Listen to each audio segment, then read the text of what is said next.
What up, party people? What up, YouTube? Yeah, this is Chef, New Zealand Murder History Podcast.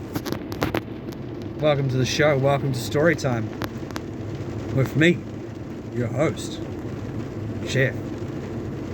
Alrighty, well, I got some stories for you guys today. I was actually writing an episode of my show, which I think I'll record tomorrow because I haven't finished it yet. Anyway, I started telling these stories in my show, and I thought, well, it's not really that respectful for this poor bloke who got murdered. And here I am telling all these crazy stories that have nothing to do with it. Perhaps I should just do a separate video with only stories in it. So I thought I'd crank this out. Let me just turn this heater down a bit. There we go. Yeah, I know this probably doesn't have the best audio because I sort of got my engine running, the rain's coming down, but I don't know, I just thought, man, let's record some stories. Alright, well, here we go. First of all, the show is not suitable for children. Yeah, kids, click off. Don't watch my show. It's not good. Well, you know, it's pretty good, but you have to wait till you grow up so you can watch it. Anyway, anyone out there who's suffering from PTSD, also don't watch. You know, my show might trigger you, and I don't really want that. I don't want to upset anybody who's already upset. So, if you need support, contact your GP or call one of the many 0800 numbers available. Possibly you might be in a country where the numbers are 1-800 or 900 or who knows, but you know, seek support or at least talk to a friend if you're not feeling the best. Alright, well, where to start? I want to talk about growing up in Wellington City, capital city, New Zealand. Now, growing up, I saw quite a lot of homelessness. These days, Wellington City actually has more homeless, but it's different, it's changed. You see, back in the 90s, well, the homeless they were like seriously down and out homeless, like dressed in rags homeless, drinking meth straight out the bottle. Sometimes they might put a packet of Raro in it, but you know, meths is meths. Unless of course it's steam. Now you may be wondering what steam is. Okay. Steam is where you take an entire loaf of bread and you burn the bread, so you toast it twice until it's slices of burnt toast. Then you pour a bottle of meth through an entire loaf of burnt toast bread, and the burnt toast acts as a carbon filter, which takes the purple out of the meth. Apparently, you don't go blind if you do that. Now, anyone watching my show considering drinking meths, I urge you not to do so. Even if you've got a loaf of burnt toast bread, it's not a safe idea. I mean, if you can't afford alcohol, I don't know what to tell you, but yeah, definitely don't drink meths. That's not a safe option. Yeah, so you used to see some pretty weird stuff around Wellington City, that's for sure.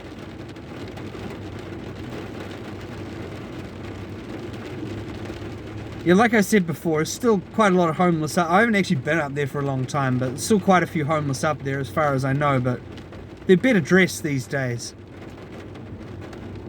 You know, thanks to charities and stuff like that.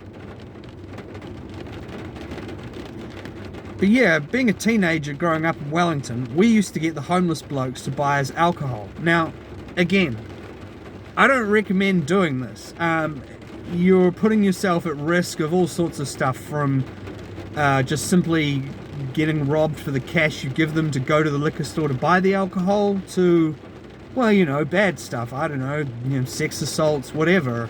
I mean, I'm not trying to say that people who live in houses aren't into sex assaulting people either, or children, because they are, but, you know, the least you get what I'm talking about. It's just not a safe option. Who knows what could happen? Something, if not something, something else. Nothing ever really happened to us. But we kind of, anyway, growing up in Wellington, there was like a few key homeless figures that we knew. One of them was called Sir Charles. And Sir Charles, he was cool. He was dressed in rags, and he would drink meths with raro in it, perhaps if it was payday. And we used to send him into the liquor store to get us a cask. Down here in the South Island they say a box of wine, up in North Island they say a cask of wine. Or whatever, it comes in a 3-litre box. It used to cost $16. Anyway, we give this bloke Sir Charles a $20 note. He'd go into the liquor store, buy us a cask of wine, and he'd come back and he'd always insist on giving us the change. We try to let him keep the change because, you know, we sort of felt bad for the guy. I mean, obviously things weren't going super well. He sort of talked like, you know that drummer Animal on the Muppets? And he's like, he sort of talked a bit like that, except I can't even really imitate him properly. That wasn't a very good impression. He was incoherent, put it that way. But we liked him anyway, and Anyway, the dude was cool. Well, was he cool? He never bothered us, and he always insisted we keep the change. And then we'd ask him if he wanted a drink, and he always said no. He didn't really want to hang out with a bunch of teenagers. He just bought us alcohol and then left. That's what he did. But only because we asked him to. Yeah. Sir Charles, he was alright. He wasn't bad to us. Actually, none of the homeless blokes were. There were a few of them. There was another guy, Mark the Bogan. I was actually kind of rude to him one time. I kind of regret that, but he was cool too, yeah. He was always dressed up in heavy metal t-shirts, you know, Cannibal Corpse. I don't know what other heavy metal bands he liked. Death, there was a few of them. I'm talking about like 1998 kind of days, or 1999, I guess, year 2000. Yeah, and I remember the last time I saw Sir Charles, the first guy I was talking about. It was actually really sad because obviously I'd grown up a little bit and he'd sort of got more and more brain damaged, I suppose. Anyway, I seen him on the street and I was an adult now. I was about 18, I guess. And I walked up to him because I was genuinely excited to see him. I was like, whoa, there goes Sir Charles. I remember that guy. So I went up to him and I was like, hey, Sir Charles, how's it going? And he was like, who the fuck are you? I don't know you. Why are you trying to talk to me? Fuck off! And so I did as I was told. I left because, well, you know, he wasn't in a good mood. He didn't want to be bothered. But he genuinely didn't recognize me. Possibly because I'd grown up a bit.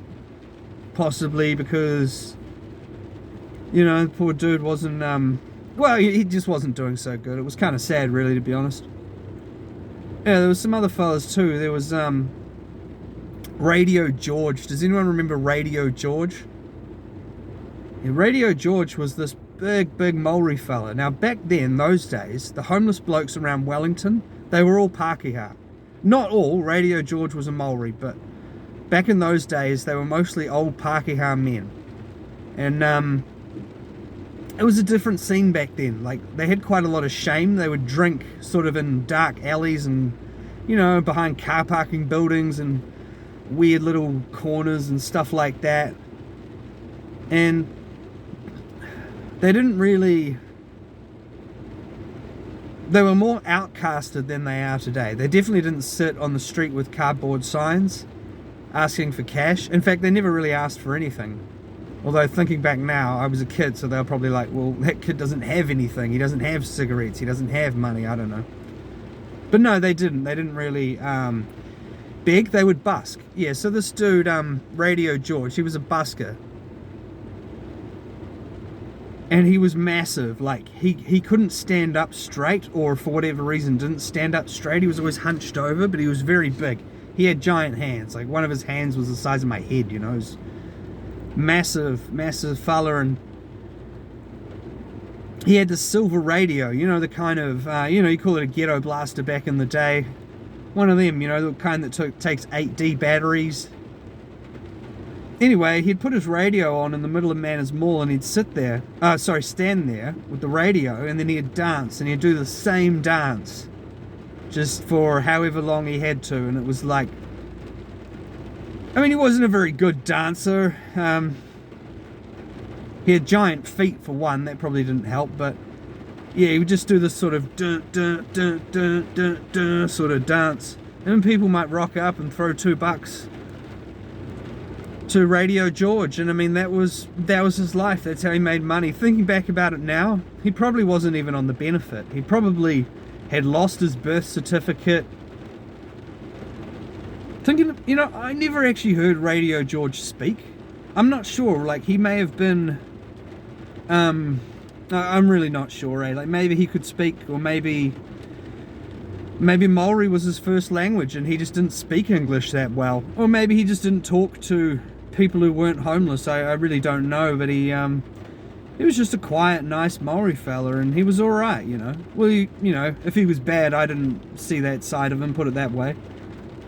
In fact, everyone was pretty cool, really. I mean, in the homeless community, like, now there's one exception I can remember. This one weird guy tried to, what did he do? He tried to touch up our mate Tom Phelan, which was really bad, obviously. We're in George's Park, and this weird guy started calling Tom Phelan Blackie, and then he like tried to touch him and Tom ran off. And we were pretty young, we didn't really know what to do.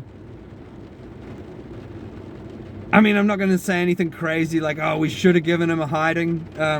I kind of wish someone did, but, you know, we were all too young to know what to do, really. So yeah, anyway, long story short, Tom Phelan ran off. He was totally fine, but again, we didn't really know that guy, or we didn't know that guy more accurately. Any of the guys we did sort of know, yeah, I mean, maybe they were dodgy, but they weren't dodgy to us. They were always alright. Yeah, it's changed quite a bit up there now. There's a lot of, you know, people will ask you for money or maybe a cigarette, sometimes in a manner that suggests you're not supposed to say no, and it's, I don't know, things have changed, put it that way. Anyway, I haven't been up there for some time, so maybe things have changed again, who knows. Yeah, what other homeless people were there? Oh, check this out. I remember this dude, and this is actually really sad, this is awful. I saw this guy, he died outside KFC in Manners Mall. And it was messed up because nobody helped him. There was this old homeless Pākehā dude, and he lay down outside KFC, and his pants were kind of pulled down at the back. You could see his butt, which obviously wasn't great. I mean, someone should have pulled his pants up for him, like he was literally dying. I don't blame him that his pants were down. It was obviously a mistake. He'd sort of gone to lie down and they'd sort of fallen down a bit. I don't know why he was dying, whether he was having a medical event or possibly some kind of drug overdose. A lot of the people in Wellington used to sniff paint and glue and who knows. But yeah, this dude, he was just lying there. He had a beanie on, some shabby clothes. He wasn't dressed in rags like Sir Charles, but you could tell he was homeless, and he was sort of rolling around. He wasn't making any noises, but this young Maori boy went and put a lit cigarette, kind of like not so it was burning him, but it was like by his butt, so that if he rolled over too far, he would have rolled onto the cigarette. Again, I don't really remember anyone kicking the cigarette away or anything. I suppose I should have done that, but I don't know, there was just a crowd sort of standing around watching, and someone must have called the ambulance because, yeah, an ambulance came and these two paramedics came and they put this dude on a stretcher. And I remember this clearly, they put a sheet over him, like, you know, like they do it with people at the morgue and stuff. That's how I know he was dead, because they weren't really in a hurry trying to hurry him into the ambulance. They literally put a sheet over his head and slowly carted the poor fella off. It was horrific. I mean, well, you know, people die, it's sad, but what was sad is that nobody really tried to help him. I suppose somebody did, because somebody called the ambulance 111. Someone must have anyway, because they showed up, but yeah, it was, yeah, that was the first time I ever saw anyone die. Possibly the only time. I think another time, this car accident, this guy might have, The guy in the car accident, this is years and years later, he actually managed to get into the ambulance, or they took him into the ambulance, but he looked to me like he was dying, but couldn't really tell. Yeah, so you used to see some pretty messed up shit back in those days, really. Probably still do, I don't know, I'm down here in Nelson, haven't seen anything too crazy yet. But yeah, that was stink, alright.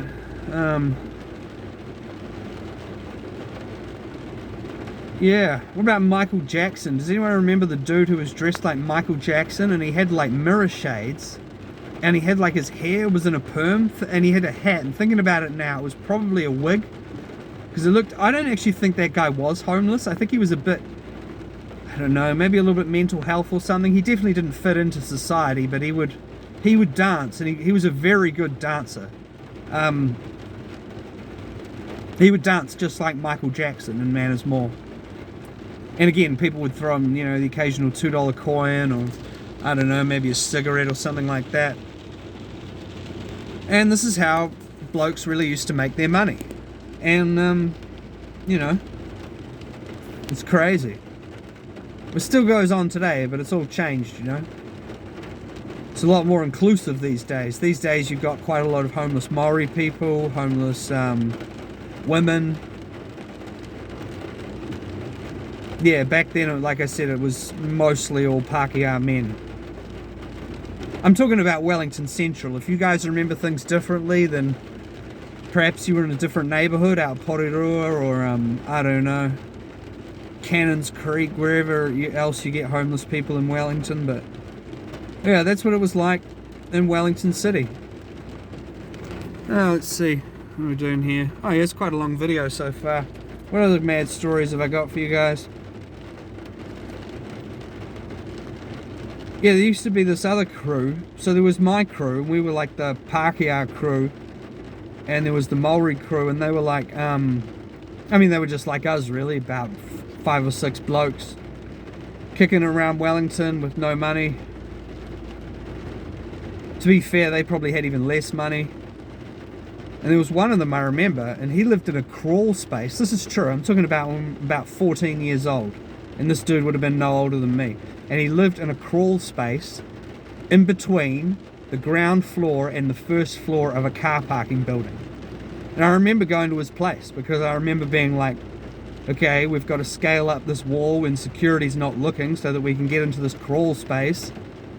And then you're in there, and it's got a floor of rocks and a little, I don't know, he had some sort of squab thing he was sleeping on. I wouldn't go as far as to call it a bed or nothing, but yeah.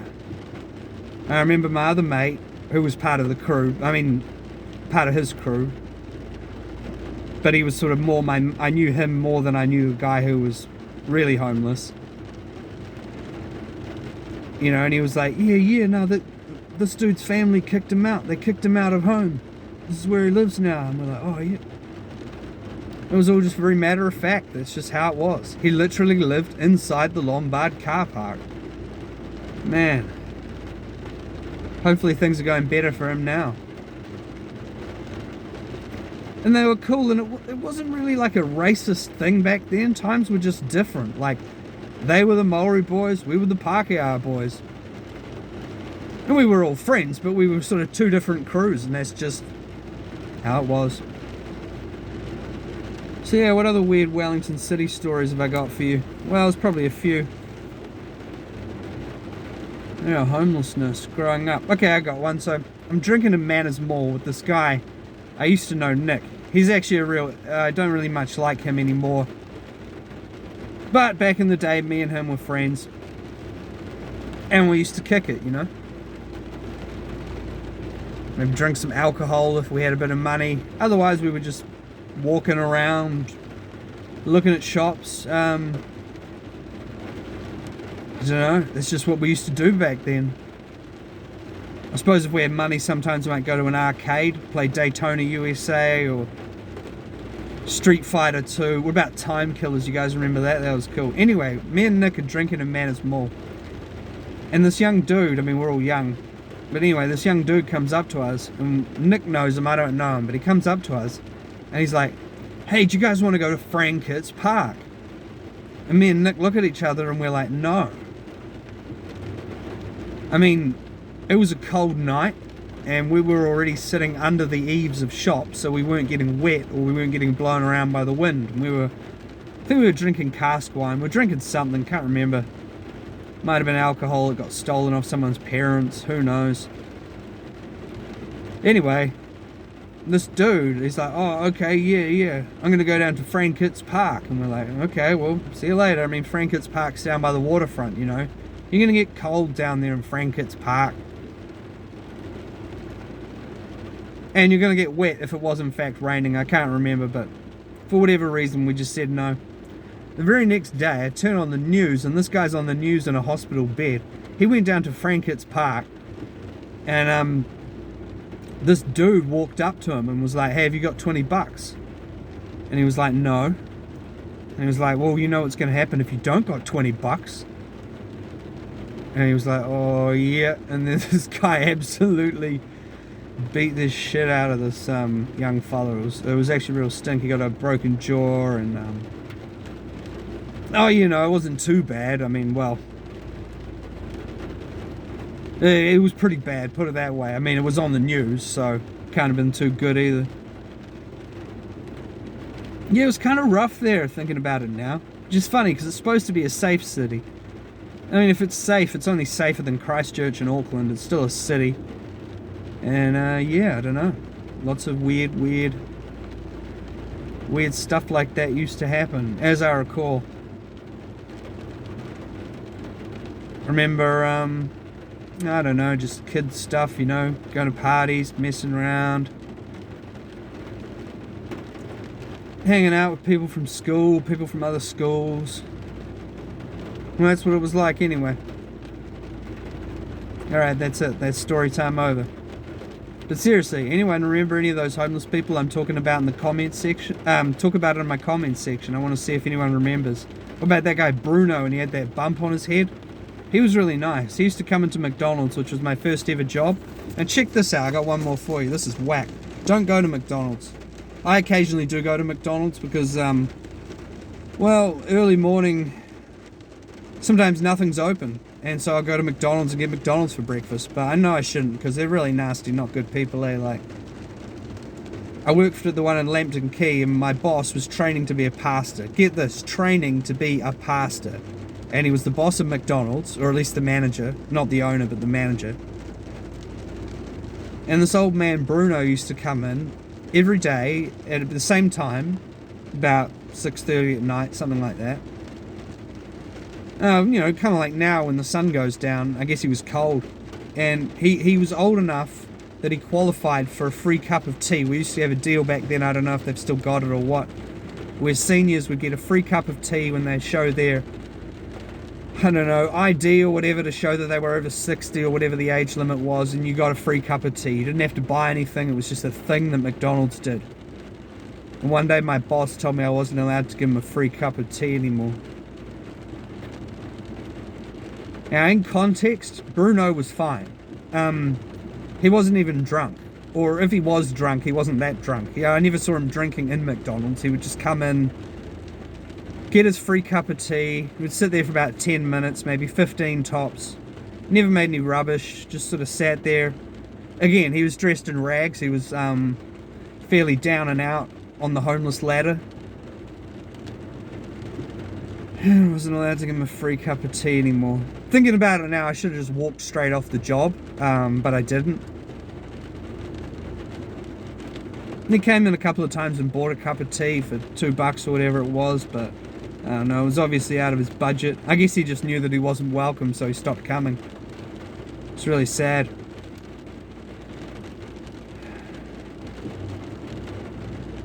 But, you know, that's life. Sometimes people get homeless and society shuts them out. It's more inclusive than it was back then, and yeah.